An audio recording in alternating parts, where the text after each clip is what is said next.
পাগলে কিনা বলে আর ছাগলে কিনা খায়। সভ্য সমাজে সভ্যভাবে ভদ্রভাবে কথা বলা উচিত। তিনি যেভাবে কথাবার্তা বলেন, যার কোনো হাত পা মাথা মুন্ডু কিছুই থাকে না। নাম না করে দিলীপ ঘোষকে নজিরবিহীন ভাষায় আক্রমণ কীর্তি আজাদের। তিনি বলেছেন, নির্বাচনের দিন ঘোষণা হবার পর থেকেই দেশের প্রধানমন্ত্রী নরেন্দ্র মোদী নানান মিথ্যে প্রতিশ্রুতি দিয়ে চলেছেন।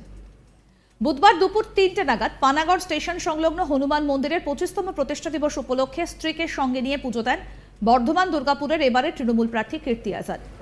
সেখানে এসে তিনি তার প্রতিপক্ষ বিজেপি প্রার্থী দিলীপ ঘোষকে এক হাত নেন। তাকে নিশানা করে একের পর এক বিস্ফোরক মন্তব্য করেন তৃণমূল মনোনীত প্রার্থী কীর্তি আজাদ। তিনি বলেন, পাগলে কিনা বলে আর ছাগলে কিনা খায়। সভ্য সমাজে সভ্যভাবে ভদ্রভাবে কথা বলা উচিত। তিনি যেভাবে কথাবার্তা বলেন, যার কোনো হাত পা মাথা মুন্ডু কিছুই থাকে না। আগের যিনি সাংসদ ছিলেন এস আহলুওয়ালিয়া, তিনি তার লোকসভা কেন্দ্রে কোনো উন্নয়নের কাজ করেননি। বিভিন্ন জায়গায় ব্রিজ নির্মাণের কথা বললেও আজও তা বাস্তবায়িত হয়নি বলে তার অভিযোগ। সাংসদ কোটার যে সমস্ত টাকা পাঠানো হয়েছিল, সেই টাকা তিনি খরচ করতেই পারেননি। নির্বাচনের দিন ঘোষণা হবার পর থেকেই দেশের প্রধানমন্ত্রী নরেন্দ্র মোদী নানান মিথ্যে প্রতিশ্রুতি দিয়ে চলেছেন। নরেন্দ্র মোদী বিভিন্ন রাজ্যে গিয়ে সেখানকার কথা তুলে ধরেন, কিন্তু তিনি দেশের কথা তুলে ধরেন না। তিনি একথা কোথাও কোনো মঞ্চে গিয়ে বলেন না যে তিনি কোন রাজ্যের জন্য কি করেছেন।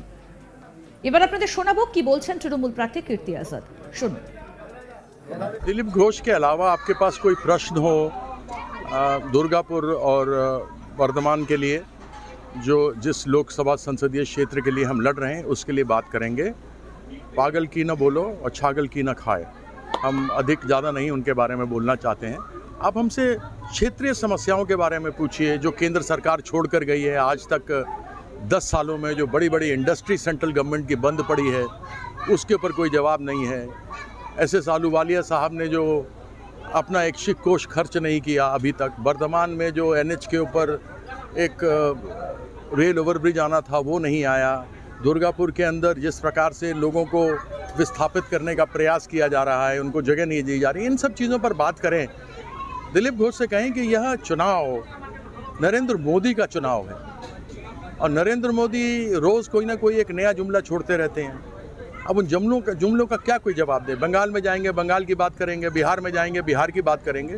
उनको देश की बात करनी चाहिए नरेंद्र मोदी को, कि देश के लिए उन्होंने क्या किया, उन्होंने किन किन राज्यों में क्या दिया।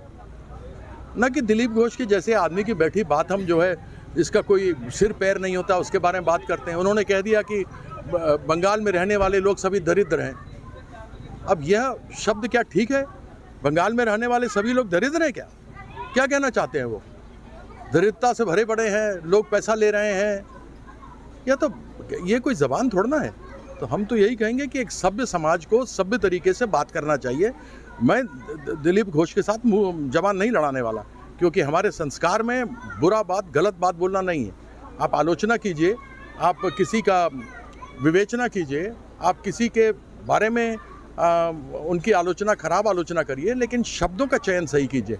और उनके शब्दों के चयन में वह बिल्कुल भी मेरे संस्कार में नहीं है कि मैं उनका जवाब दूं। भगवान श्री राम की महिमा माँ सीता के साथ जुड़ी हुई है। माँ का नाम सदैव पिता के पहले आता है, देवी का नाम देवता के पहले आता है। जिस प्रकार से गौरी शंकर, लक्ष्मी नारायण, राधा कृष्ण, उसी प्रकार से आज भगवान राम का प्रताप सीता माँ के कारण से रहा। और सीता माँ और भगवान राम दोनों एक दूसरे के पर्याय हैं। इसलिए आज सीताराम दोनों को याद करते हुए भगवान श्री राम के जन्मदिन पर हम सभी से चाहते हैं कि आगे आने वाले समय में सबका दिन सुखी हो, समृद्ध हो, अच्छा हो, भला हो, किसी के ऊपर कोई दुख का संकट नहीं आए। यही सियाराम से हम मांगते हैं। এছাড়াও সকলের মঙ্গল চেয়ে তিনি বলেন, ত্রেতা যুগে ভগবান রামের জন্ম হয়েছিল এবং তিনি যেখানে জন্মগ্রহণ করেছেন সেই মিথিলা শহরে মা সীতা জন্মগ্রহণ করেছিলেন। তাই তিনি অত্যন্ত ভাগ্যবান যে তিনি মা সীতার জন্মস্থানে তিনি জন্মেছেন এবং ভগবান রামের শ্বশুরবাড়ির এলাকার বাসিন্দা তিনি। শুনবো এই বিষয়ে কি বলছেন তৃণমূলের প্রার্থী কীর্তি আজাদ। माँ दुर्गा और माँ काली के समय से मनाया जाता है। आज दुर्गा नवमी भी है, और त्रेता में भगवान राम का जन्म हुआ था, तो आज राम नवमी है। हमारे लिए बड़ी प्रसन्नता की बात है। हम तो सीता माँ के जन्म स्थान वाले हैं, मिथिला के रहने वाले हैं। तो सीता माँ के जन्म स्थान के और भगवान राम के ससुराल वाले हैं। तो हमारे लिए और क्या इससे शुभ दिन हो सकता है कि आज के दिन भगवान श्री राम के जन्म दिवस पर हमें यहाँ आने का अवसर मिला है और सिया राम सब पर अपनी पूरी कृपा बनाए रहें, यह हम आज सबके लिए शुभेच्छा करते हैं।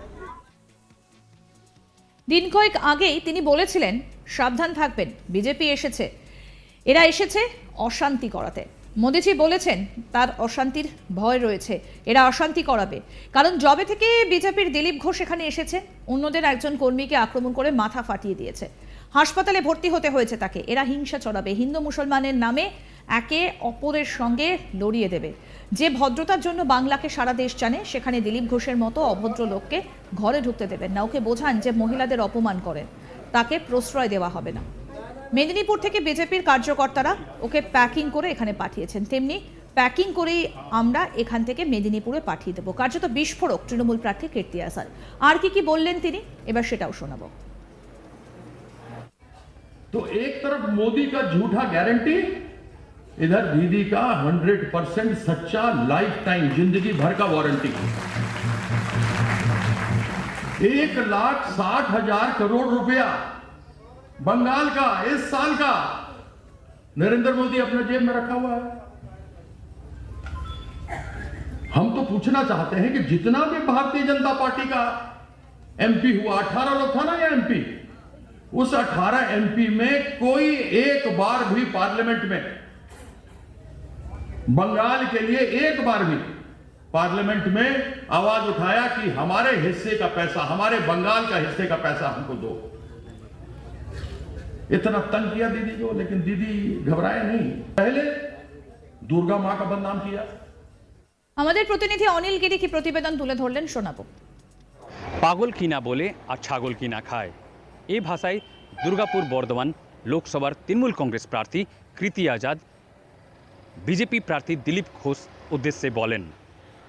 কীর্তি আজাদ পানাগড় সংলগ্ন এলাকায় একটি হনুমান মন্দিরের প্রতিষ্ঠা দিবসে নিজের স্ত্রীর সঙ্গে পুজো দিতে আসেন। পুজো দেওয়ার পর তিনি মিডিয়ার সঙ্গে কথা বলতে গিয়ে তিনি বলেন যে প্রভু রামের জন্ম ত্রেতা যুগে হয়েছিল আর মা সীতার মিথিলাতে, আর মিথিলা তার জন্মস্থল, আর সেইভাবে তিনি প্রভু রামের শ্বশুরবাড়ির লোক। এরপর তিনি বর্ধমান যে দুর্গাপুরের যে বিদায়ী সাংসদ রয়েছেন এস আলুওয়ালিয়াকে নিয়ে কটাক্ষ করে বলেন যে তিনি কোনো কাজ করেননি।